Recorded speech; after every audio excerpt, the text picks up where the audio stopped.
durlabha. O Lord, please listen as I make before you this one petition, which is not false, but utterly sincere. If you do not bestow your mercy upon me, it will be extremely difficult for you to find a more befitting recipient of your mercy. And the Lord's nature is to give mercy.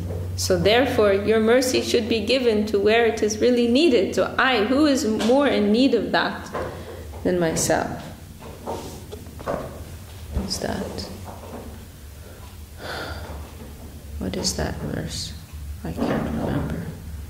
Parama karunai kona bhavatpara Parama sochatma nachamatpara iti vichincha here mayi pamade yad uchitam yadunata tadachara. There is no one who is more merciful than you. You are the most supremely merciful one.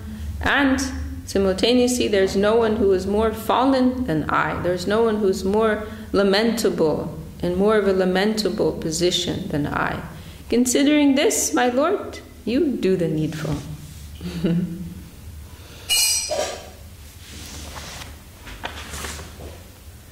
Then, verse 3, there is no one on earth who has the power to deliver me, O merciful Lord. It is your declaration that you deliver the lowest, most sinful persons. And then Param Maharaj's comment, Goshana Tomar, your declaration. This is described in Sri Chaitanya Charitamrita, wherein Srimad Mahaprabhu says to Srila Sanatana Goswami Prabhu, Dinere adika doya kore bhagavam. The Supreme Lord bestows greater mercy upon the destitute. And then the fourth verse, abandoning everything, I have come to your feet, O Lord. I am your eternal servant, and you are my maintainer and protector, O Lord of the universe. Everything is yours. I am only a servant. Certainly you will deliver me. I have embraced your feet and no longer belong to myself. Amara nahi to ami. I'm not mine anymore. I no longer belong to myself. The result of this type of wholesale surrender is described by Krishna to Uddhava in Srimad Bhagavatam. Vayatma bhuyaya cha kalpate vai. The surrendered soul becomes fit to associate with me. They awaken to their divine form, like my own. I am not my own property anymore. This is the consciousness of the surrendered soul. I no longer belong to myself, but I'm your property. Mahaprabhu, he tells to Sanatana Goswami when he was contemplating suicide, no, you have no right to think like this because you don't belong to yourself. You're my property. You should not misuse another person's property. There's also that nice verse, how does it go? That the surrendered soul, they feel like a sold animal. You know, they're just like cattle that's been sold to somebody else. Rikritasya yatha pasho. This expression, rikritasya yatha pasho, like a sold animal. You know, like we don't have any rights.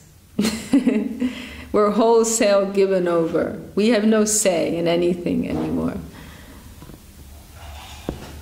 He is autocrat and he is absolute good. So it's a win-win situation. Through our calculation of what's good and bad for us, we're always going to be the loser.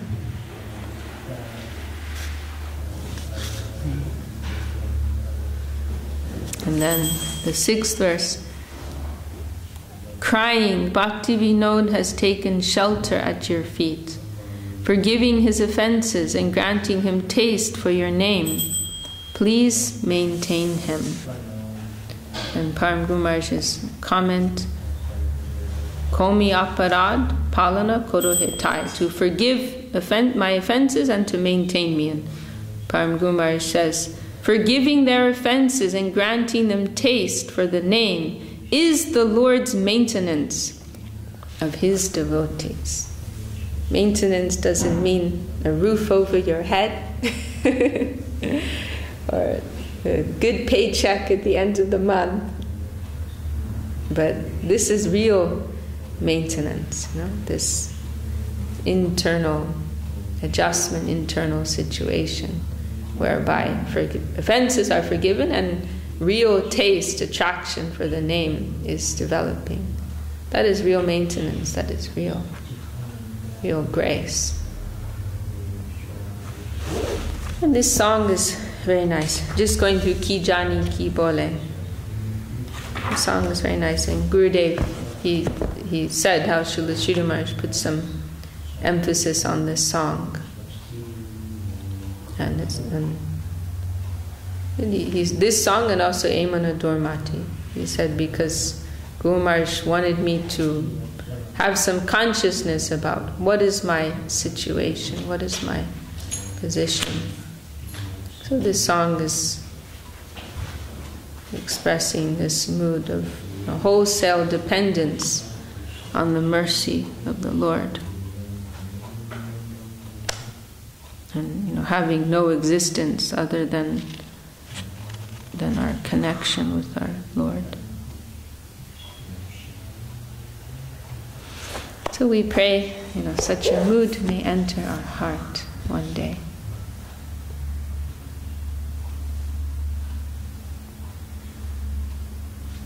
Okay, well, we can continue with Sri Chaitanya Charitamrita. So, we're going through the trunk, the branches, and the sub-branches of the Chaitanya tree. Let's see, where were we? We finished on 39, right? The 17th, we were talking about Nandanacharya. Okay, I'm going to test you. Even though you weren't here, but you should know who you know Nandanacharya, right? What is he famous for? Or what is his house famous for? Have you been on the Navadvip Dham Parikrama? Okay. We go to his house. The very first stop on the first day of Parikrama, Nandanacharya Bhavam. Is it the very first? Maybe it's the second, but I think it might be the very first. Is that the place where there's, I think, some deities of God inside, and like a samadhi of someone who's very important? Yes, you're right.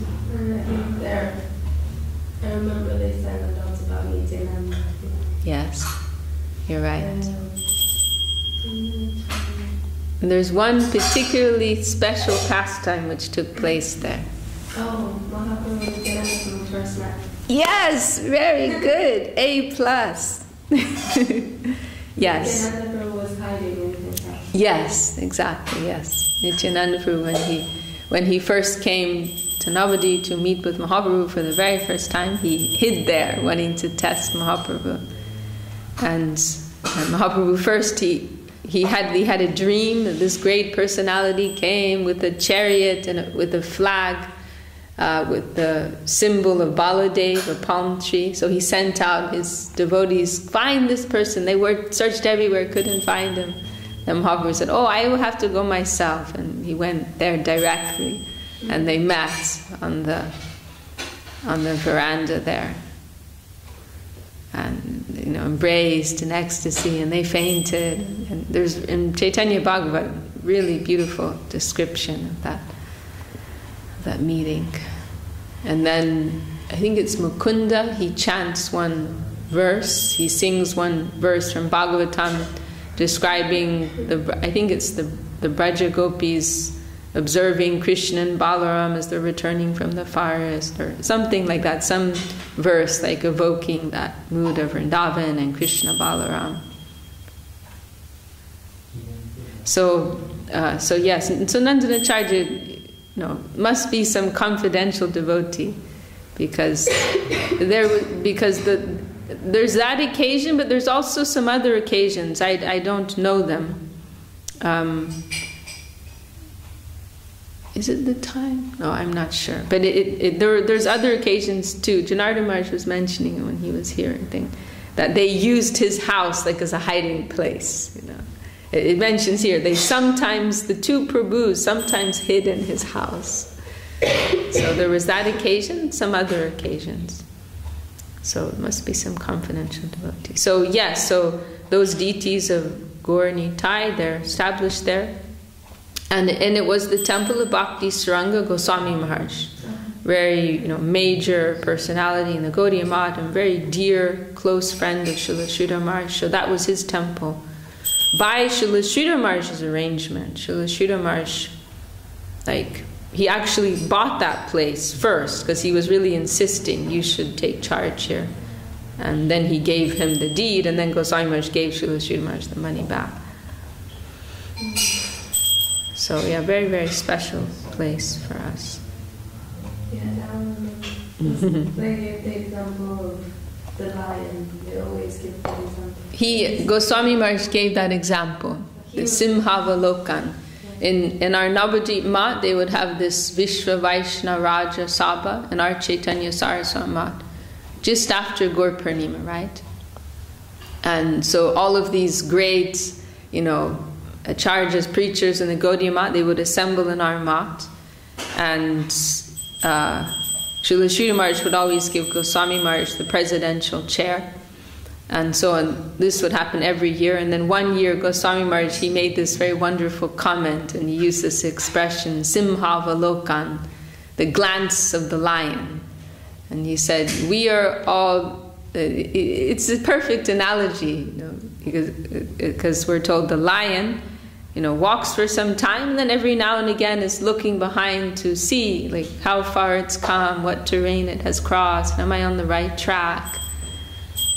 And so similarly, in the Gaudiya Math, there were so many great and powerful preachers who were doing so many great things, but every now and again they're checking in with Srila Sridhar Maharaj. So it was very perfect in that, because they were powerful, like lions, like lion-like preachers. But they're always checking in with, and Srila Sridhar Maharaj, by contrast, his mat was always small, not doing such major preaching, So they were like these big, powerful, active people with so many mats, but Srila Sridhar Maharaj living like this quiet, more reclusive life. They're coming and checking in with him. Is he happy with us? So that was his comment, Goswami Maharaj. And he was a very great preacher and very strong personality. Strong, powerful, very powerful. He was the one who, Gurudev, he said he was like Lord Shiva. He could digest anything. And he was the one that when Srila Saraswati Thakur asked Srila Sridhar Maharaj if he would go to London, Srila Sridhar Maharaj suggested Goswami Maharaj instead. He said, for me it will be hard to mix with these, Lacha people. But for Goswami Maharaj, he can handle that. Did he finally go? He did, yes, yeah, he did. How did it go? I'm not sure. There were a couple disciples that came through the Gaudiya Math preaching in the West. Whether it was through Goswami Maharaj or whether it was through the previous preaching of Tirtha Maharaj, not Tirtha Maharaj, who was it who went before? Ban Maharaj. I'm not sure of the details. But, actually, sorry, that's wrong. Not that it's wrong, but I remember more specifically now. Goswami Maharaj, he was actually the only person that Srila Saraswati Thakur empowered to act as Ritvik. Yeah, now I remember. So that means the initiation must have come through him. Yeah, he initiated. I think it was a British lady. And they established, it's still going today, this Gaudiya Math in London. They just had their 50th year anniversary or something. Yeah, they invited our devotees from Green Street to go do some kirtan there. Yeah, now I remember he was the only disciple that was empowered to do Ritvik, so it must have come through him, that initiation. And he was actually, he came from a very high family. He was actually Nityananda Vamsha. He appeared in the bloodline, family line of Nityananda Prabhu. And which, you know, from the perspective of the Gaudiya Math, not considered valuable at all. In fact, I've heard that Srila Saraswati Thakur gave him this title, a Prakrita Bhakti Suranga Goswami. And you know, a Prakrita means appearing mundane but not mundane. So what I've heard is that Saraswati Thakur, he gave him that title of Prakrita because and this is really like poking it like at the Jati Gosai people who put so much importance on birth, you know, because it's like saying he appears mundane because of this like great family line that he appears in, because actually it's a materialistic thing. The blood connection is just a materialistic thing. So it appears to be mundane, but he's actually like a great spiritual person. Like he's actually a devotee. Are you following? Like for persons who are coming from the perspective of pure devotion, they may be put off by that. Oh, we're not, you know, like Goswami Maharaj, Bhakti Sudhir Goswami Maharaj, he once when he was in London with Gurudev, he read in the newspaper there was maybe, I don't remember who, some relative of Srila Bhakti Vinod Thakur who was in London at the same time. I'm thinking it was a daughter of Srila Bhakti Vinod Thakur, but I'm not sure. Was in London at the same time, and Goswami Maharaj, he kind of like forgot himself and he got a little excited, and he mentioned to Gurudev, oh, this lady's here and maybe we can meet her. And Gurudev was very strong and he said, we are not interested in any blood connection. So when similarly, you know, when from the perspective of pure devotion, one may say, oh, he's coming in the bloodline of Nityananda Prabhu. Oh, we're not interested, you know. But he's actually a Prakrita because he's actually really like substantial.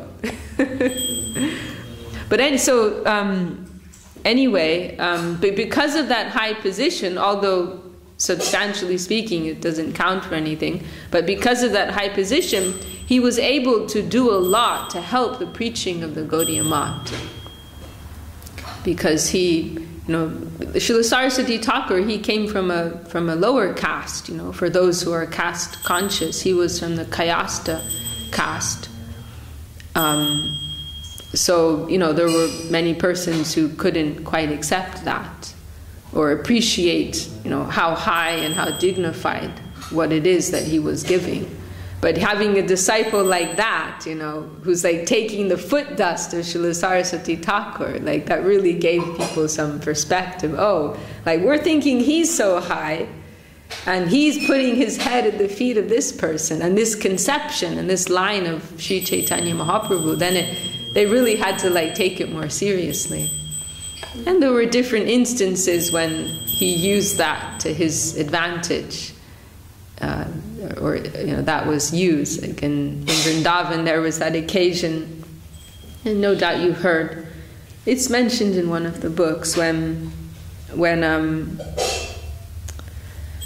there was some foolish person, a Brahmin. He made the very arrogant comment. Oh, we are, because in one of Srila Raghunath Das Goswami's prayers, he prays for the blessings of so many persons, and he mentions also the Brahmins and the residents of Vrindavan, the Brajabasis. And so this Brahmin who lived in Vrindavan, he made some comment. Oh, we are Brajabasis and we're Brahmins. We can bless Raghunath Das Goswami. Made very like foolish comment like that. And what were they having to bless? It's one prayer. It's in Prapana Jivanamrita, I believe, where Srila Raghunath Das Goswami, he's asking for the blessings of the Vaishnavas and in mentioning different things. And two of the things he mentions are, oh, I want the blessings of the Brahmins, I want the blessings of the Brajabasis. It's just like a general expression. And so this, on one occasion when Saraswati Thakur was in Vrindavan with his group of devotees, it came to his attention that this one local person there, who was a Brahmin and lived in Vrindavan, he made some remark about this prayer, like, oh, we can bless Raghunath Das Goswami. Maybe he mentioned it like in a public lecture or something. And Srila Saraswati Thakur heard that, and he became very upset. Like, Raghunath Das Goswami, he's our Prayojan Acharya. How can you, be so foolish as to say something like that? And Saraswati Thakur, he took it so seriously that he started to fast. Like, until there's some apology, this is an offense at the lotus feet of Raghunath Das Goswami, until there's some apology, I will not eat. And then the whole group of Srila Saraswati Thakur, they started to fast. And somebody asked Srila Saraswati Thakur, like, why are you doing, like, who cares? If some foolish person says a foolish thing, then why should you pay any attention? And he said, because I'm in the position of an acharya, I'm supposed to uphold the dignity of the sampradaya.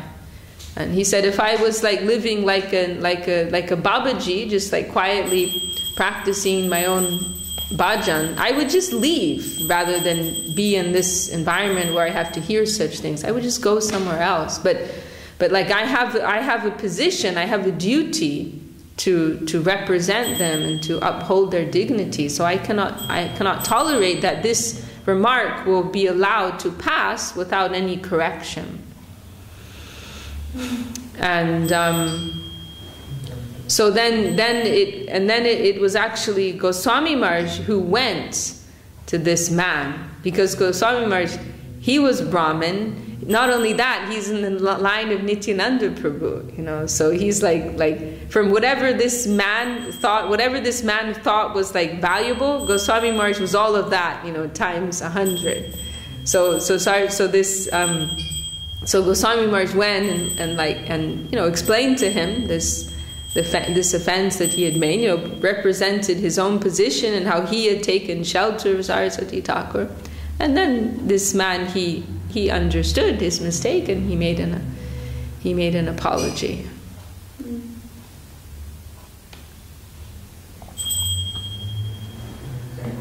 And there were some other incidents as well.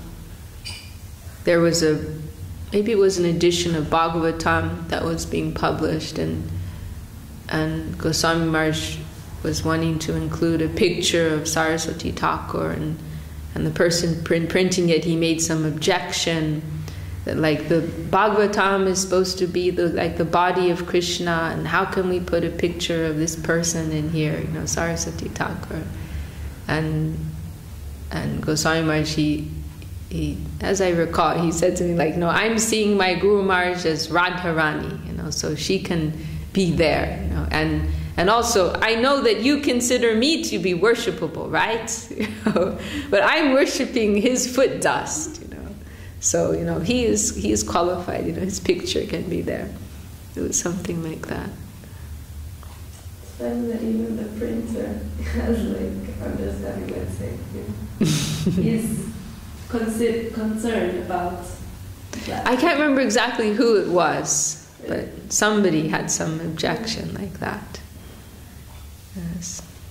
And Goswami Maharaj, he's also the one who made that comment when they were preaching in Kashmir and they had to eat at this restaurant and there were onions in the food, and somebody made some objection. It was Goswami Maharaj who made that comment. You are seeing onions, I'm seeing Mahaprasad. So he had this very broad mood, accommodating mood. And also one very nice story I heard about him, that there was some court case going on, and it was against the Gaudiya Math, and Goswami Maharaj, he was starting to get kind of rowdy and loud, and then somebody had admonished him, calm down, be quiet, listen to the judge, and respect the judge here. And then Goswami Maharaj, said, I pass urine on the nose of the judge. No, I am not within the jurisdiction of the judge. I am in Krishna's jurisdiction. And everybody was so shocked, like they just couldn't say anything. Like he could be so confident and so outrageous, So they just they let him get away with that, and then they ended up winning the court case. So he was like this very powerful preacher. But then it's interesting, Gurudev also mentioned once how in his, and he's also, there's so many stories about Goswami Maharaj, maybe more than any of the other godbrothers, other than Srila Swami Maharaj Prabhupada. He's also the one who, he had a mott in Calcutta, and he would hold his Vyasa Puja there every year. And he always invited Srila Sridhar Maharaj as the guest of honor. And everything that he got, all the pranami, all the gifts, he would give that to Srila Sridhar Maharaj. And then one year Srila Sridhar Maharaj couldn't come because of his poor health. And Goswami Maharaj, he said, I think that this will be my last year in this world. He said, every year Sridhar Maharaj, he's coming and blessing me with another year of life. But this year, he cannot come, then I think this will be my last year. And it was his last year. And also I heard from Gurudev's comment how it was very extraordinary, because his whole life he did this great preaching, powerful preaching, but in his very last period, maybe the last 2 months or something, he withdrew, lived very, very quiet, bhajan life.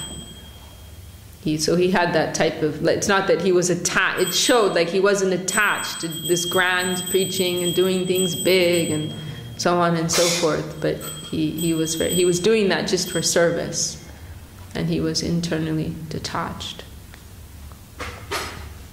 So very, very great. And always he was one of the of course, all of Srila Sridhar Maharaj's godbrothers, they held him in such high regard, but there were a few who were particularly very, very supportive, and whenever the mat was in trouble, whenever there was some difficulty, they were there, and Goswami Maharaj was one of those, the main ones. If there was some financial difficulty or whatever, Goswami Maharaj was there and helping, supporting.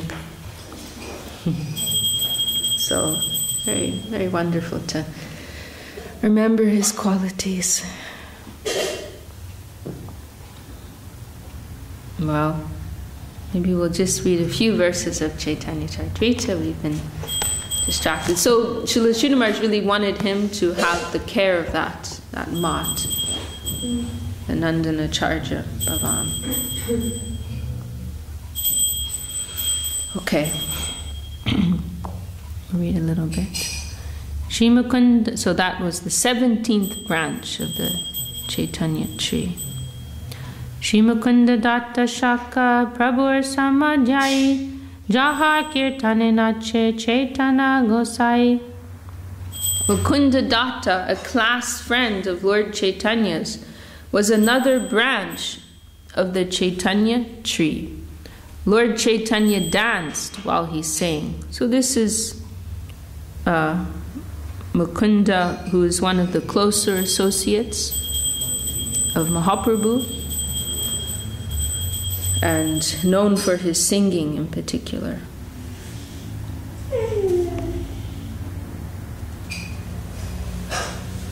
Vasudev Dat Prabhu Britya Mahashoy Sahasramukhe Jar Gun Kohile Nahoy. And it's Mukunda Datta who, that pastime, when he was attending some, it's mentioning here,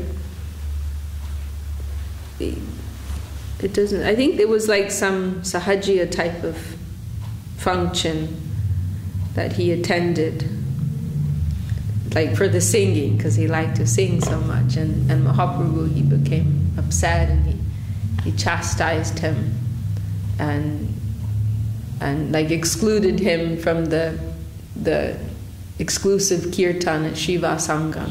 Because that kirtan, that there was like night kirtan that would go on every night at Shiva's Thakur's house, and was very exclusive. Not anybody and everybody could come, right? Even, what was it, the mother of Shiva's Thakur, she came and hid like under a basket. The grandmother, she came and hid under. So even the grandma, and she must live in the house, right? So even her, she wasn't allowed, you know. And there's different stories of others, like that man who only drank milk, and he said, therefore I should be allowed, a Mahaprabhu. Milk drinking is no qualification. Only drinking milk. And so it was like very exclusive. You really had to be like in the in crowd, we can say, to be allowed entrance there. So on one occasion Mahaprabhu banned him from that because he was upset. He attended some other kirtan or something. And then Mukunda, he sent a message to Mahaprabhu, when can I come back? You know, when can I see you again? And Mahaprabhu said something like, after 10,000 lifetimes. And you know, when we hear that, you know, our heart sinks. But we're told Mukunda, when he received that, he started jumping in joy. Oh, I will see you again. Oh, this is wonderful news. You know? And Mahaprabhu was so pleased with that response that he called him immediately. So that is very instructive for us. You know? Maybe we have to wait, you know, so many lifetimes, but that is a very happy thing. Know that one day we will get there. It is a very happy thing.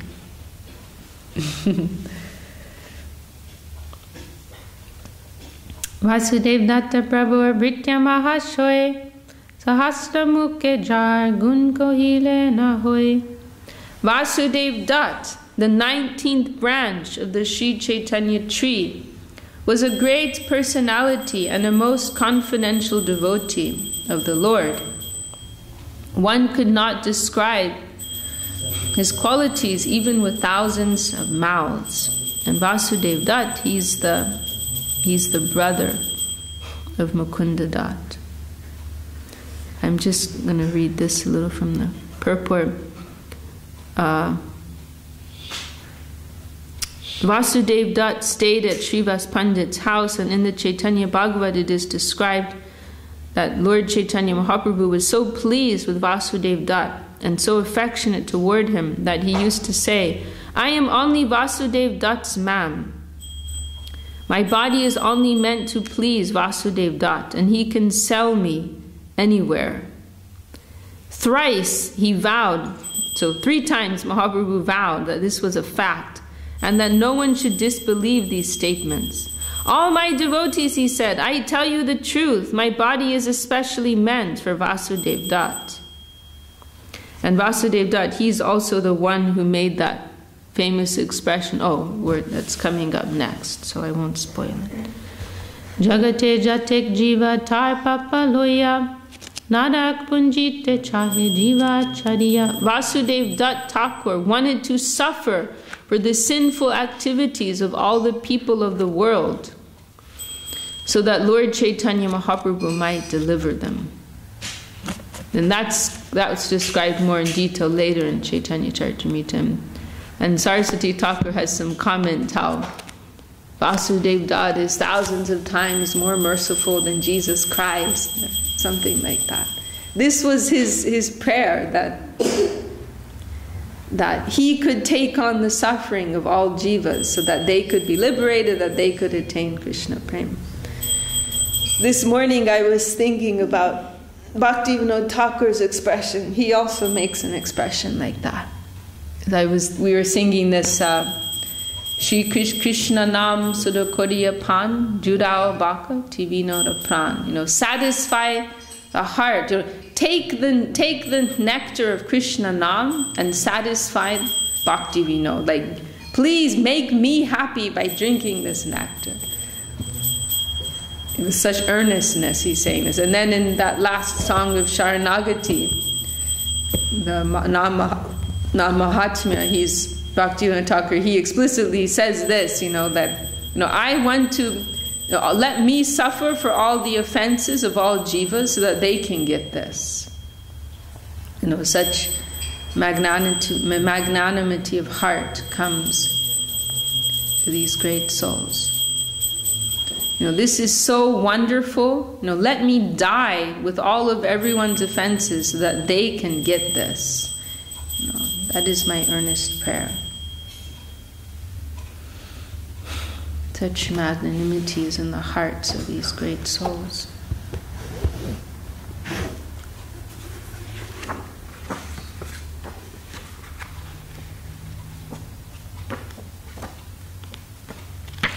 Let me see if I can find it.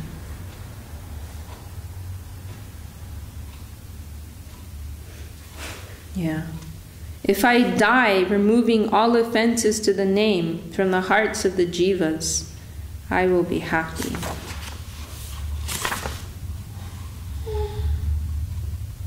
And Param Guru Maharaj's commentary on this I think it's Search for Shri Krishna, it's very beautiful. Now my innermost hankering is this: let whatever is against this sweet name vanish eternally from the world. If anything is in opposition to this sweet life, let it vanish. And if necessary, I will give my life to make it disappear from the world forever. Then others will be able to enjoy it at their free will. No hindrance should come to that fulfillment of life. It has no parallel, no equal. It is second to nothing. So that everyone may come to this plane of realization, I will sacrifice myself to finish any opposition, so that all can smoothly, peacefully, and without any danger enjoy this absolute sweet and blissful life. Sometimes when I hear some of the expressions of our Guru Varga, I feel some affinity for that. I think, I also feel something like that. That's a good sign. But this expression, I don't feel like that. I'm honest. If I look at my heart, I don't feel like that. I'm ready to suffer for everybody else's sin, what they've done wrong, so that they can appreciate it. I don't feel that type of magnanimity of heart. I think, wow, how magnanimous they are. And it's not that this is just like a sound bite, like a nice expression, but this is their earnest feeling. This is their earnest heart feeling.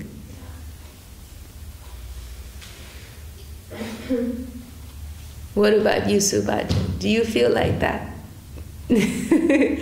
Would you take on everyone else's suffering? Maybe. It's just incredible. So, this is also Vasudev Dutt's expression.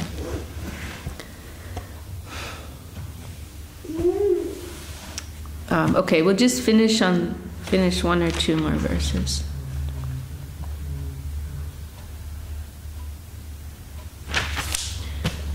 Haridas Thakur Shaka Adbhut Charit 3 lakh namte holoyana patit.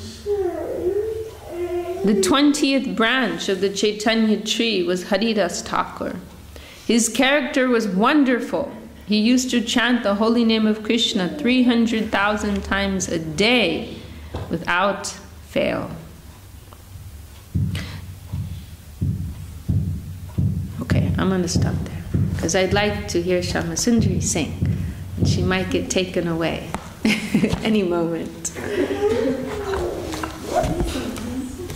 Jai Shri Chaitanya Charitamrita ki Jai, Srila Kaviraj Goswami ki Jai.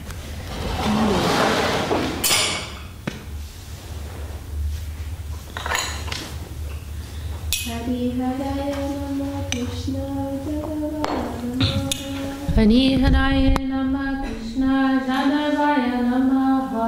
Jadavaya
Bhakti Goswami Maharaj Ki Jai.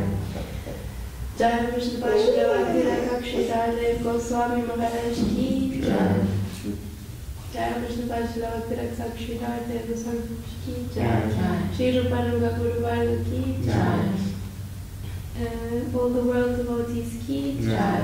Samadhi Kavinda Ki Jai. Harinama Sankirtan Ki Jai. Nitai Gaura Premanandi. Agnivo Ramananda Prabhu's return to our West London life. Ki Jai. Very happy to have you back. It's good to see you all. How have you been? Well, we've been missing you, but other than that, it's been okay. Everything's been going on.